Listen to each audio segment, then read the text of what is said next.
இந்த வழக்கின் பின்னணி என்ன சார் வசீகரன் சார்? இது டோட்டலா பிஜேபியும் மோடியும் கண்டிப்பா பயந்து போயிருக்கிறார்கள் என்கிறதா இது உண்மையான செய்தி.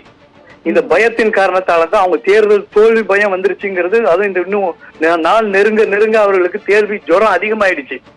அவர்கள் டெல்லி இந்தியாவில் அவர் ஜெயிக்க போறது இல்லைங்கிறதுனாலதான் அவங்க இவ்வளவு தூரம் ஊர் ஊரா தெரு தெருவா சுத்திட்டு இருக்கிறாரு மோடி. அதனுடைய விளைவு தான் இன்னைக்கு அரவிந்த் கெஜ்ரிவால் இந்தியா கூட்டணியில சேர்ந்ததுக்கு பின்னால இந்தியா கூட்டணி வலுப்பெற்று விட்டது. இந்தியா கூட்டணி அரவிந்த் கெஜ்ரிவால் இதுல சேருவாரா மாட்டாரா இப்படின்னு கேட்டுக்கிட்டு இருக்கிற நேரத்துல இவர் சேர மாட்டாரு அப்படிங்கிற ஒரு நம்பிக்கையில பிஜேபி இருந்தது. ஏன்னா ஆம் ஆத்மி கட்சி ஒரு நேர்மையான கட்சி, ஊழலை ஒழிக்கணும்னு உருவான கட்சி இது. அதனால இவர் மேல ஊழல் வழக்க போட்டு ஊழல் பண்றாங்கன்னு சொல்லி இவரை அவமானப்படுத்த வேண்டும், இந்த கட்சியை ஒழிக்கணும். ஏன்னா இவங்க இந்த கட்சியின் வளர்ச்சியை இவங்க கண்டு பயந்து போயிருக்கிறாங்க. அதனால தொடர்ந்து அந்த வழக்கு சம்மன் கொடுத்துக்கிட்டே இருக்காங்க. ஒழுங்கான சம்மன் கொடுக்கல இது வரைக்கும். சம்மன் இந்த காரணத்துக்காக நாங்க அரெஸ்ட் பண்றோம், அப்படி விசாரிக்கத்தான் கூப்பிடுறோம் அப்படின்னு சொல்லி சம்மன் கொடுக்கல. அதுதான் இவர் எதிர்த்து விசாரணைக்கு வரமாட்டேன்னு அரவிந்த் கெஜ்ரிவால் என்னைக்குமே சொல்லல, ஒத்துழைக்க மாட்டேன்னு என்னைக்குமே சொல்லல. ஒரு முறைப்படி செய்யுங்க, நீங்க வேண்டும்னு செய்றீங்க, இந்தியா கூட்டணி வெற்றியை கண்டு பயப்படுறீங்க, இவர் தேர்தல் பிரச்சாரம் செஞ்சிடக்கூடாதுங்கிறது நினைக்கிறீங்க. இதுதான் தொடர்ந்து தேர்தல் பிரச்சாரம் மத்திய பிரதேசம் கிளம்பும் போதும் ஒவ்வொரு தடவையும் இவங்க சம்மன் அனுப்புறது இதே வேலையாக இருந்தார்கள். இதுக்கு எந்த ஆதாரமும் இது வரைக்கும் சமர்ப்பிக்கப்படல. டெல்லி கோர்ட்லயே கூட ஏற்கனவே இந்த வழக்கு சம்பந்தமா எந்த சிபிஐ எந்த இடி வழக்கு போட்டுச்சோ அவங்க இது வரைக்கும் ஆதாரங்களை சமர்ப்பிக்கல அப்படின்னு சொல்லி டெல்லி கோர்ட்டே சொல்லியிருக்கு. இருந்தாலும் இதை பழிவாங்கும் நடவடிக்கையாக தொடர்ந்து செஞ்சிருக்கிறாங்க. இது அரசுக்கு பயந்துதான் இங்க இல்ல. ஆனால் இந்திய மக்கள் இதை பார்த்துக்கிட்டு இருக்கிறாங்க. அரவிந்த் கெஜ்ரிவாலை கைது செய்வது என்பது பிஜேபிக்கு மிகப்பெரிய தோல்வியை அவர்கள் சந்திக்க போகிறார்கள். அவர்கள் ஒரு முட்டாள்தனமான ஒரு அரசை நடத்தி கொண்டிருக்கிறார் மோடி. போது இந்த ஜார்க்கண்ட் முதலமைச்சர் ஹேமந்த் சோரனை கைது செய்தார்கள் ஒன்று. இரண்டாவது, இதே மதுபான கொள்கை முறைகேடு வழக்குல தெலுங்கானா மாநிலத்தின் முன்னாள் முதலமைச்சர் சந்திரசேகராவின் மகள் கவிதாவை இப்போது கைது செய்தார்கள். இப்போது அரவிந்த் கெஜ்ரிவாலையும் அதே இந்த டெல்லி மதுபான கொள்கை முறைகேடு வழக்கு என்று அவர்கள் குற்றம் தடுக்கிறார்கள். அந்த டெல்லி மதுபான கொள்கை என்ன சார்? அது என்ன கொள்கை? அது என்ன முறைகேடு?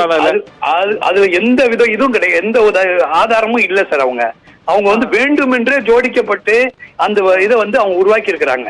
அதனாலதான் அவங்க இன்னைக்கு வரைக்கும் ஏதாவது ஒரு ஆதாரம் இந்த மாதிரி இந்த இடத்துல காசு இருந்துச்சு, இவ்வளவு பணம் பிடிச்சோம், இந்த ஆதாரங்கள் எடுத்தோம், ஏதாவது இது வரைக்கும் சொல்லி இருக்கிறாங்களா?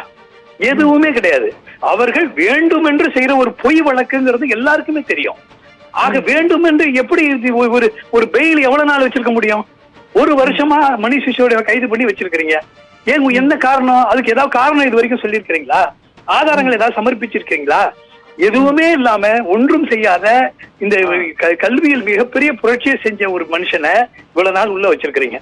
நீங்க தான் திட்டமிட்டு வேண்டும் என்று செய்றீங்க. இது வரைக்கும் இந்திய வரலாறுல ஹேமந்த் சோரன் மாதிரி கொண்டு போய் இவர்களே ஆளுநர் மாளிகைக்கு அழைச்சிட்டு போய் முதலமைச்சர் பதவி ரிசைன் பண்ண வச்சு இவர்கள் யார எதிர்கட்சியில மாநிலங்கள் மட்டும்தான் இதெல்லாம் நடக்குதா? எதுவும் இல்லாத ஒன்னையும் உருவாக்கி கொண்டிருக்கிறார்கள். இவர்கள் தவறான செயல் இது வேண்டுமென்று செய்யறாங்க, வேண்டுமென்று திட்டமிட்டு செய்யறாங்க அப்படிங்கறது திரும்ப திரும்ப நாங்க தைரியமா சொல்ல முடியும் எங்களால. இது எப்படிங்க? இதுக்கு நியாயம் தான் கிடைக்கும். இவங்க 2024 பயந்து போய் அவங்க என்ன செய்யறதுன்னு தெரியாம அவங்க கெஜ்ரிவாலை அரெஸ்ட் பண்ணிட்டா கட்சி போயிருமா? அதிக மெஜாரிட்டியில உட்கார்ந்து இருக்கிற ஆட்சி அது. அதை அவ்வளவு சீக்கிரம் உங்களால ஒண்ணும் பண்ண முடியாது. அங்கெல்லாம் ஆட்கள் இல்லாம ஆட்சி நடக்கல. நல்ல தலைவர்கள் எல்லாம் இருக்கிறாங்க. ஆம் ஆத்மி கட்சி இந்தியா பூரா மக்கள் எதிர்பார்க்கிற கட்சி. Surprise party. அது ஜெயிக்கணும், பஞ்சாப்ல ஜெயிக்கணும்னு யாரும் நினைச்சு பார்க்காது. இது போல எல்லா மாநிலத்திலும் வளர்ந்துகிட்டு இருக்குது. அதை கண்டு பயந்து போயிருக்கா. இவங்க என்ன நினைச்சிட்டாங்க? ஆம் ஆத்மி தான் நம்மள எதிர்க்க போகுது. கண்டிப்பாக இந்தியாவில் பிஜேபியை ஒழிக்க கூட கட்சியாக ஆம் ஆத்மி கட்சி தான் இருக்கும். இது இன்னைக்கு அவங்க ஜெயில போட்டு மேலும் அவங்க சங்கடத்தை அனுபவிக்க போகிறார்கள். மக்கள் அரவிந்த் கெஜ்ரிவாலை கைது செய்ததை ஒரு காலமும் ஏற்க மாட்டாங்க அங்கிறது உண்மையான செய்தி. நிச்சயமா இது அரவிந்த் கெஜ்ரிவாலுக்கு மேலும் மதிப்பை தான் ஏற்படுத்தும். நிச்சயமாக அத்தனை ஆம் ஆத்மி கட்சியை சேர்ந்து நிற்கக்கூடியவங்க, இந்தியா கூட்டணியில் நிற்கக்கூடியவங்க இந்த தடவை கண்டிப்பா வெற்றி பெற போறாங்க. இது அவர்கள் தனக்கு தியானை தன் தலையில் மண்ணள்ளி போட்டுக் கொள்வது போல இன்னைக்கு பிஜேபி இறுதியாக அரவிந்த் கெஜ்ரிவால் மேல கைது வச்சிருக்கு. இது ரொம்ப நாளா முயற்சி பண்ணது, முடியல. இந்த தேர்தல் நேரத்துல நாங்க வேலை செஞ்சிடக்கூடாது, பணியாற்றிடக்கூடாதுன்னு நினைக்கிறாங்க. அது நடக்காது. எல்லாம் இந்தியா பூரா பூரா இந்த இதனுடைய பிரதிபலனை பிஜேபி அனுபவிக்கும்.